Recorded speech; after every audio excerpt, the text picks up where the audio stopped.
মিথ্যা কখনোই একজন মুমিনের গুণ হতে পারে না।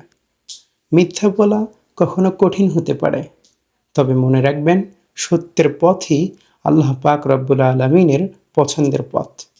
আল্লাহ পাক রব্বুল আলামিন কোরআনে সূরা তাওবার ১১৯ নম্বর আয়াতের মধ্যে বলেছেন, ইয়া আইয়ুহাল্লাযীনা আমানুত্তাকুল্লাহা ওয়া কুনু মাআস সাদিকিন। হে মুমিনগণ, তোমরা আল্লাহকে ভয় করো এবং সত্যবাদীদের সঙ্গী হয়ে যাও। বিশ্বনবীজি সাল্লাল্লাহু আলাইহি ওয়াসাল্লাম তার পবিত্র জবান দিয়ে বলেছেন, আলাইকুম বিসসিদকি, তোমরা সত্যবাদিতা অবলম্বন করো। তাই পরিস্থিতি যত কঠিনই হোক না কেন, মিথ্যার আশ্রয় নেবেন না।